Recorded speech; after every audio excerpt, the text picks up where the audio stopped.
दोबारा। Class 8 chapter number 16 पानी की कहानी। फर्स्ट क्वेश्चन देखिए क्या कह रहा है स्टूडेंट्स। लेखक को ओस की बूंद कहाँ मिली। उत्तर देखिए, ओस की बूंद कहाँ मिली थी लेखक को। लेखक प्रातःकाल बेर की झाड़ी के नीचे से गुजर रहा था। प्रातःकाल मतलब सुबह सुबह लेखक पेड़ की झाड़ी के नीचे से गुजर रहा था कि बूंद अचानक उसकी कलाई पर गिरी। पहले पहले क्या हुआ, उसकी कलाई पर गिरी, फिर और सरक कर उसकी हथेली पर चली गई। मतलब उसके बाद उसकी हथेली, मतलब हथेली क्या होता है, हाथ का बीच वाला हिस्सा यहाँ पर चली गई। पहले यहाँ गिरी थी कलाई पर, जो हमारी कलाई होती है, पीछे हाथ होता है हमारा ऐसे, तो यहाँ सरक कर कहाँ चली गई, इसकी हथेली पर चली गई। तो ये हो गया आपका पहले प्रश्न का उत्तर। दूसरा प्रश्न देखिए स्टूडेंट्स। ओस की बूंद क्रोध और घृणा से क्यों कांप उठी। क्रोध क्यों आ रहा था ओस की बूंद को, देखिए। पेड़ों की जड़ों में निकले रोए द्वारा रोए द्वारा जल की बूंदों को बलपूर्वक धरती के भूगर्भ से खींच लाना व उन्हें खा जाना आदि बातों से ये याद करते ही बूंद क्रोध व घृणा से कांप उठी। मतलब क्या हुआ, देखिए। बूंद जब ओस की बूंद नीचे जाती है, पानी धरती पे गिरती है, फिर क्या होता है, धरती पे वो अपने समा जाती है नीचे। मगर पेड़ की जड़ें जो होती हैं नीचे, जो होती हैं रेसे रेसे जो होते हैं, वो उसे उस तरीके से खींचती है जैसे कि नीचे से किसी को उखाड़ कर लाया जा रहा हो। तो पेड़ की बूंद देखा होगा आपने आसपास, पेड़ के आसपास जहाँ पेड़ होते हैं पानी नहीं दिया जाता तो पूरी आसपास की जमीन सूखी कर देता है, नमी सूखी कर देता है। मतलब अगर ओस भी शाम को गिरती है तो ओस भी वो पेड़ पेड़ पी जाता है अपने लिए। तो आप लगा सकते हैं कि जमीन से किस तरीके से पानी को, ओस की बूंद को चूसा जाता है और उसको कितना दर्द होता होगा। इस टाइप से अपनी उसने ओस की बूंद ने बताया है कि इसलिए मुझे घृणा आ जाती है कि मुझे नीचे से खींच कर लाकर अपने अंदर ले लिया जाता है और रेसों में उस पर अटक जाती है। वो जो पेड़ के नीचे देखा होगा आपने, जड़ों के पास रेसे रेसे होते हैं रुई जैसे, तो उसमें वो हिलका लेते हैं अपने उसमें वो बूंद को ओस की। और उसमें क्या होता है, ओस की बूंद उससे धीरे धीरे पेड़ अपनी जितनी भी पानी होता है वो लेते रहता है। तो इसलिए ओस बता रही है कि हम मुझे कितनी कठिनाइयों में रहना पड़ता है जमीन के नीचे भी। नेक्स्ट प्रश्न। हाइड्रोजन और ऑक्सीजन को पानी ने अपना पुरखों क्यों कहा। मतलब हाइड्रोजन और ऑक्सीजन, देखिए बताइए हमें, H2O क्या होता है, पानी का फॉर्मूला होता है वाटर का, साइंटिफिक फार्मूला। तो इसमें क्या है कि पूर्वज क्यों कहा है हाइड्रोजन और ऑक्सीजन को। तो देखिए हाइड्रोजन और ऑक्सीजन जब मिलता है तभी पानी बनता है, अदरवाइज पानी नहीं बनेगा। और ओस की बूंद भी क्या होती है, पानी के प्रकार की बूंद होती है, पानी की बूंद होती है, पानी की तरह होती है। वो भी कैसे बनती है, ऑक्सीजन होती है वातावरण में हमारे, और हाइड्रोजन होती है वहाँ पे। तो हाइड्रोजन और ऑक्सीजन मिल जाती है तो क्या बन जाती है, उसकी बूंद बनती है और वो नीचे गिर जाती है पानी की फॉर्म में आकर। इसी प्रकार हाइड्रोजन और ऑक्सीजन को पानी की क्यों कहा गया है पूर्वज। जब ब्रह्मांड में पृथ्वी व उसके साथी ग्रहों का उद्भव भी नहीं हुआ था, ब्रह्मांड भी नहीं जब बना था, तब ब्रह्मांड में हाइड्रोजन व ऑक्सीजन दो गैसें सूर्यमंडल में लिपटे लपटों के रूप में विद्यमान थी। मतलब क्या कि सूर्यमंडल मतलब सूर्य के आसपास लपटों के रूप में क्या थी, हाइड्रोजन ऑक्सीजन ही पाई जाती थी। जब कहीं भी इसका क्या नहीं हुआ था, क्या नहीं हुआ था, स्टार्टिंग नहीं हुई थी।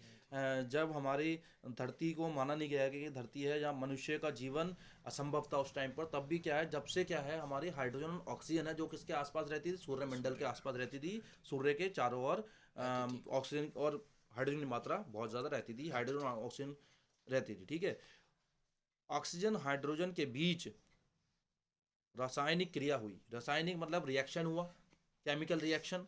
दोनों के संयोग से पानी जन्म हुआ, उसके संयोग से, मतलब ऑक्सीजन और हाइड्रोजन, जैसे मैंने अब अभी आपको पहले बताया कि ऑक्सीजन होती है वातावरण में और क्या होती है इन्वायरमेंट में, हाइड्रोजन होती है, उससे ओस बन जाती है। तो इस टाइप से पहले भी वहाँ पर इस टाइप से रिएक्शन हुआ, रिएक्शन होके क्या हो गया, पानी ने जन्म ले लिया। इसलिए बूंद ने इन दोनों को अपना पूर्वज माना है। इसलिए बूंद ने, जो बूंद बनी है उससे, तो पूर्वज किसकी होगी, किसने बनाया उसे, कि ऑक्सीजन और हाइड्रोजन ने। तो इसने पूर्वज किसको माना है अपना, ऑक्सीजन और हाइड्रोजन को पूर्वज मान लिया, ये मेरे पूर्वज ये रहे हैं। पूर्वज का मतलब होता है सबसे पुराने लोग, तो वो है ऑक्सीजन और हाइड्रोजन। फोर्थ क्वेश्चन देखिए स्टूडेंट्स, पानी की कहानी के आधार और पानी के जन्म और जीवन यात्रा का वर्णन अपने शब्दों में कीजिए। देखिए आ सकता है क्वेश्चन, इंपॉर्टेंट क्वेश्चन है। पानी की कहानी के आधार पर, मतलब इस कहानी के आधार पर आपको क्या करना है, पानी के जन्म और जीवन का पूरे शुरू से लेकर आगे तक की यात्रा का उसकी अपने शब्दों में वर्णन करना है। तो देखिए पहला क्या है, पानी का जन्म हाइड्रोजन व ऑक्सीजन के बीच रासायनिक प्रक्रिया द्वारा होता है। देखिए पहला उत्तर तो ये आ जाएगा, ऊपर से आपने उतार लिया, ऊपर वाले तीसरे वाला जो क्वेश्चन समझाया, जब ब्रह्मांड में पृथ्वी व उसके साथी ग्रहों का उद्भव भी नहीं हुआ था। देखिए वही चीज आ रही है, जब ब्रह्मांड में पृथ्वी और उसके साथी मतलब क्या हो गए, और भी प्लेनेट हो गए हमारे, और भी सूर्यमंडल के जितने भी प्लेनेट हैं उनके बारे में बताया जा रहा है, तब ब्रह्मांड में हाइड्रोजन व ऑक्सीजन दोनों गैस सूर्यमंडल में लिपटे हुए रूप में विद्यमान थी। मतलब क्या है ये, तो ऊपर वाला उत्तर पूरा उतार दिया हमने कि उस टाइम सूर्यमंडल के चारों ओर लिपटे हुए कौन कौन सी गैसेस थी, हाइड्रोजन एंड ऑक्सीजन। किसी उल्का पिंड के सूर्य से टकराने से सूर्य के टुकड़े टुकड़े हो गए। मतलब उल्का पिंड मतलब जो ऊपर से पिंड आते हैं, एस्ट्रॉइड्स और ये सब होते हैं, तो सूर्य से टकराने से क्या हो गया, टुकड़े टुकड़े हो गए उल्का पिंड के। उन्हीं टुकड़ों में से एक टुकड़ा पृथ्वी के रूप में उत्पन्न हुआ, और उन्हीं टुकड़ों में से क्या हो गया, एक टुकड़ा पृथ्वी बन गई उससे, मतलब टूटकर बहुत बड़ा टुकड़ा था, उससे कई सारे प्लैनेट बन गए, और उन्हीं उसी टुकड़े के उल्का पिंड के टुकड़े से पृथ्वी हमारी जन्म ले लिया गोल गोल।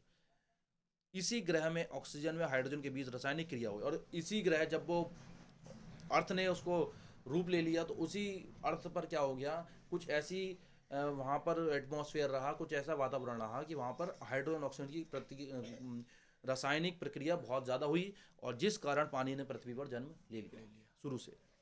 दोनों के संयोग से पानी जन्म हुआ। सर्वप्रथम बूंद भाप के रूप में पृथ्वी वातावरण में इर्द गिर्द घूमती रही, और स्टार्टिंग में क्या हुआ, सबसे प्रथम में कि उसके चारों ओर, पृथ्वी के चारों ओर ऑक्सीजन हाइड्रोजन घूमती गई, वातावरण में घूमती रही। उसके बाद क्या हुआ, तत्पश्चात ठोस बर्फ के रूप में विद्यमान हो जाती है, मतलब उसके बाद बर्फ बन गई, कौन, ऑक्सीजन और हाइड्रोजन। समुद्र से होती हुई वह गर्म धारा से मिलकर अपने ठोस रूप को त्याग कर जल का रूप धारण कर लेती है। और जो हमारे ग्लेशियर्स होते हैं, देखा होगा आपने, ग्लेशियर्स क्यों भी कर रहे हैं, क्योंकि गर्मी ज़्यादा हो रही है, तो गर्मी ज़्यादा हो रही है इसलिए पानी में बदल गए वो। तो कहीं ना कहीं जो ग्लेशियर्स पे बर्फ पड़ रही है, वो कहीं ना कहीं वातावरण के थ्रू पड़ रही है, ऑक्सीजन हाइड्रोजन मिल रहे हैं तभी पड़ रही है वहाँ पर, तो ठंडी होकर वो वहाँ चिपक जाती है। उसके बाद जब गर्मी होती है ज़्यादा, तो गर्मी पिघल के हमें पानी के रूप में हमें पानी मिल जाता है। कहानी के अंत और प्रारंभ के हिस्से को स्वयं पढ़कर देखिए, बताइए कि ओस की बूंद लेखक को आप बीती सुनते हुए किसकी प्रतीक्षा कर रही है। उत्तर देखिए, कहानी के अंत और प्रारंभ मतलब स्टार्टिंग और लास्ट में हिस्से को पढ़कर हमने पता चलता है कि ओस की बूंद सूर्य उदय की प्रतीक्षा कर रही है। सूर्य उदय मतलब सूर्य के उगने की, अस्त माने होता है सूर्य ढल जाना। समुद्र के तट पर बसे नगरों में अधिक ठंड और अधिक गर्मी क्यों नहीं पड़ती। मतलब जैसे मुंबई क्षेत्र हो गया हमारा, वहाँ पर आपको ना ठंड मिलेगी ना ही गर्मी मिलेगी ज़्यादा, बिल्कुल नॉर्मल मॉडरेट टेम्परेचर रहता है।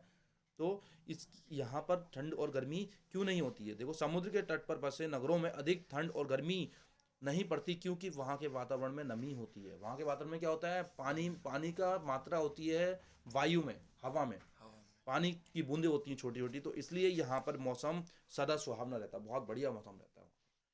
पेड़ के भीतर फव्वारा नहीं होता, तब पेड़ की जड़ों से पत्ते तक पानी कैसे पहुंचता है।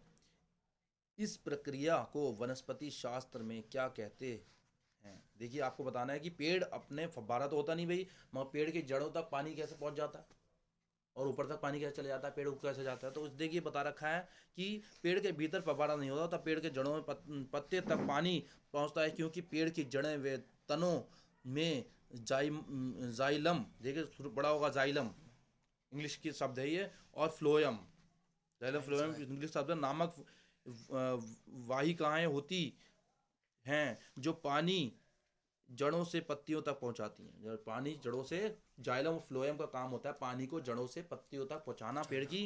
और पत्तियाँ क्या होती है, किचन होती हैं, रसोई होती हैं पेड़ की, और वो खाना बनाती हैं और पेड़ को बड़ा करती हैं धूप की फोटोसिंथेसिस के थ्रू, धूप लेकर। इस प्रक्रिया को वनस्पति शास्त्र में संवहन ट्रांसपीरेशन जिसे हम कहते हैं, आ सकता है ट्रांसपीरेशन कहते हैं, और ट्रांसपीरेशन को हिंदी में क्या कहते हैं, संवहन कहते हैं। Very important question. नेक्स्ट उत्तर देखिए स्टूडेंट्स, किसी भी प्रक्रिया को पूरी करने में जो भी संज्ञा आदि शब्द संलग्न होते हैं वे अपनी अलग अलग भूमिकाओं के अनुसार अलग अलग कारकों में वाक्य में दिखाई पड़ते हैं। जैसे वह हाथों से शिकार को जकड़ लेती है।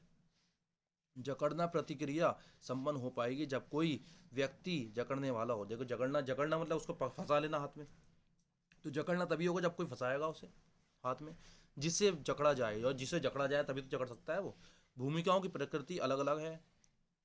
इन भूमिकाओं की प्रकृति अलग अलग है। व्याकरण में ये भूमिकाएं कारकों के अलग अलग भेदों जैसे कर्ता कर्म आदि से स्पष्ट होती हैं। अपनी पाठ्य पुस्तक से इस प्रकार के 5 उदाहरण खोजकर लिखिए और उन्हें भली भांति परिभाषा लिखिए। देखिए कुछ अपने आपको कहानी में ये जो दे रखा है कहानी, इसमें से पानी की कहानी में से निकालने ऐसे वाक्य और उसके बारे में लिखना है। देखिए उत्तर पहला, इसमें पहला वाक्य है, मैं आगे बढ़ा ही था। लेखक कह रहा है मैं आगे बढ़ा ही था कि बेर की झाड़ी पर मोती सी बूंद मेरे हाथों पर आ गई। बेर की क्या हो गया, बेर की मतलब किसकी झाड़ी से, मतलब किसने पकड़ रखा था, बेर ने पकड़ रखा था। तो बेर क्या हो गया, संबंध, किससे संबंध रखा जा रहा है, बेर से। संबंध कारक क्या हो गया, बेर हो गया। दूसरा है, हम बड़ी तेजी से बाहर फेंक दिए गए। तेजी से मतलब तेज, बहुत तेजी से फेंक दिया गया, तो तेजी से ही तो फेंका होगा किसी ने, तो अपादान कारक कहते हैं इसे हम। मैं प्रति क्षण उसमें से निकल भागने की चेष्टा में लगी रहती थी। देखिए उसने जकड़ा हुआ था, इसलिए ओस कह रही है, उसकी बूंद कह रही है मैं प्रति क्षण उसमें से निकलने की कोशिश करती थी। तो कर्ता मैं क्या हो गया, कर्ता हो गया, वो कर्ता का कार्य है। चौथा है देखिए स्टूडेंट्स, वह चाकू से फल काटकर खाता है। चाकू क्या हो गया, करण कारक। बदलू लाख से चूड़ियां बनाता है। लाख से क्या हो गया, जिससे चूड़ियां बनाता है, लाख से क्या हो गया, करण काला, वो कार्य करता है। Thank you students.